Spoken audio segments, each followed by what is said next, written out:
Terima kasih Anda masih bersama kami. Bagi Anda yang baru saja bergabung, kami hadirkan kembali 3 berita utama hari ini. Pengemudi ojol perempuan diduga mendapat pelecehan seksual oleh pria WNA.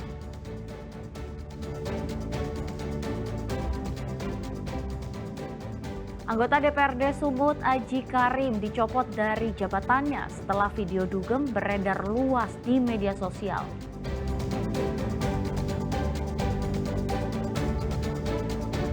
Sejumlah komoditas sayur mayur mengalami kenaikan harga diduga karena cuaca buruk.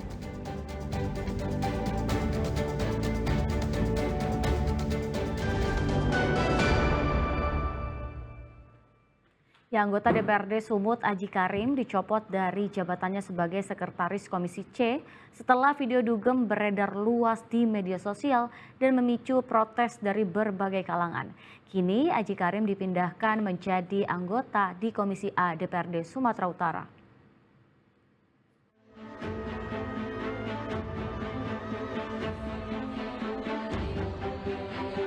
Perilaku dugem yang dipertontonkan Aji Karim, anggota DPRD Sumatera Utara dari Partai Gerindra, menuai kecaman dari berbagai kalangan. Meski panen hujatan, Gerindra Sumatera Utara urung buka suara terkait permasalahan itu.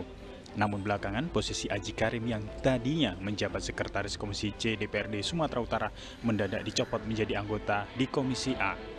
Belum ada kepastian bakal ada sanksi lainnya dari DPP Partai Gerindra, mengingat berbagai protes yang muncul mendesak agar Aji Karim diberi sanksi pencopotan dari keanggotaan Dewan. Ini kan ada desakan-desakan yang diterima oleh Partai Gerindra soal video yang beredar soal kepribadiannya Bang Aji Karim. Kami kan menilai bahwasanya itu adalah memang menyalahin tapi tidaklah etika total gitu ya. Kenapa saya sampaikan itu? Dia juga kan pertama bukan di Indonesia, yang kedua juga dia kan sama istrinya gitu ya. Artinya tapi karena ini desakan oleh masyarakat, nggak apa-apa, kita berikan teguran sanksi yang selama ini dia merupakan sekretaris fraksi, sekretaris komisi, kemudian sekarang kita pindahkan menjadi anggota Komisi A. Video itu beredar saat di tengah gelombang unjuk rasa masyarakat soal tunjangan mewah anggota Dewan yang dianggap mencederai rakyat. Tuti Alawiyah Lubis melaporkan dari Medan.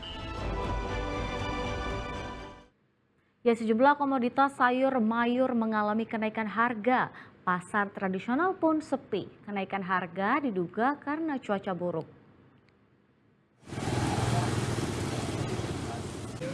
Salah satu kios penjualan komoditas sayur mayur di pasar tradisional Desa Bengkel, Kecamatan Perbaungan, Kabupaten Serdang Bedagai ini tak seramai biasanya. Kondisi ini sudah terjadi hampir sepekan pasca kenaikan harga komoditas sayur di sejumlah pasar tradisional. Kenaikan ini pun bervariasi tergantung jenis sayuran yang dibeli. Untuk cabai merah mengalami peningkatan harga Rp65.000 dari sebelumnya Rp40.000 per kilogramnya. Tidak hanya cabai merah, cabai rawit juga mengalami kenaikan harga. Dari sebelumnya Rp30.000, saat ini jadi Rp48.000. Sementara untuk harga wortel, kentang, dan bawang merah mengalami kenaikan Rp8.000 hingga Rp10.000 per kilogramnya. Salah satu pedagang mengaku mengalami kesulitan berjualan pasca kenaikan harga di setiap komoditas sayur di Medan. Mahal nggak? Ya lampu mahal lagi gitu. Ya kan, karena segini aja dah 20-an lebih. 3.000 tempe sama cabai aja. Sebelumnya Pak? Sebelumnya kan masih agak lumayan, kita beli ada cabai kecil, ada cabai merah. Ini cabai merah aja dah harganya segitu kan. Berapa itu Pak harganya kalau segini?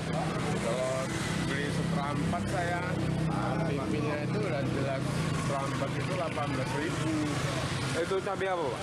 Cabai merah. Menurut pedagang, salah satu penyebab kenaikan harga komoditas sayur saat ini disebabkan karena cuaca buruk dan berkurangnya stok pangan dari petani karena panen yang tidak maksimal. Muhammad Hamdani melaporkan dari Serdang Bedagai. Puluhan warga memadati gedung tempat pelayanan SKCK di Polrestabes Medan. Para warga ini rela mengantri demi mendapatkan SKCK sebagai salah satu syarat untuk menjadi pegawai pemerintah dengan perjanjian kerja P3K. Padatnya antrean di gedung pelayanan surat keterangan catatan kepolisian SKCK di Polrestabes Medan membuat puluhan warga harus bersabar. Sejumlah persyaratan seperti lembar fotokopi KTP, kartu keluarga, bukti pembayaran, dan registrasi daring harus dilengkapi oleh pemohon SKCK sebelum diserahkan kepada petugas pelayanan. Saya Raskita Kinting Manidul Kaidir Arahab, Muhammad Paujan Purba, Satu persatu warga kemudian dipanggil untuk diberikan SKCK yang sudah selesai dicetak. Calon pegawai pemerintah dengan perjanjian kerja P3K, Doni mengatakan sejauh ini tidak ada kendala apapun dalam mengurus SKCK. Sebelumnya, ia telah melakukan registrasi melalui daring dan termasuk uang registrasi senilai Rp30.000. SKCK yang diurusnya ini merupakan salah satu syarat untuk menjadi P3K di Dinas Perhubungan Belawan. Baru datang, Pak. Baru datang? Iya, Pak. Oh, berarti ini masih daftar ya? Iya, siap. Prosesnya gimana aja tadi, Pak? Ya udah, itu proses online, Pak. Daftarnya melalui online? Online, ya. Berapa lama, Pak, daftar online? Daftar tadi malam, Pak. Nggak ada kendala, Pak, sejauh ini, Pak? Lama kok petugasnya. Ini untuk keperluan apa, Pak, SKCK-nya? Untuk P3 kalau, Pak. Untuk biaya pembuatan SKCK berapa, Pak? Pembayaran biaya 30.000 MBP-nya itu bayar ke PPT. Lembar SKCK dibutuhkan untuk mengurus kelengkapan berkas menjelang pengangkatan P3K pemerintah Provinsi Sumatera Utara. Batas pengumpulan berkas tersebut berakhir pada 22 September 2025 mendatang. Muhammad Hamdani melaporkan dari Medan. Manidul Kaidir Arahab.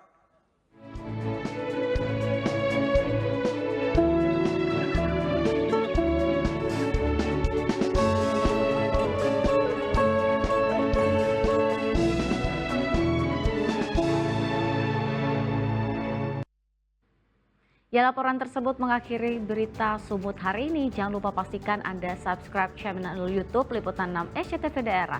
Saya berterima kasih atas perhatian dan kebersamaan Anda. Selamat beraktivitas dan sampai jumpa.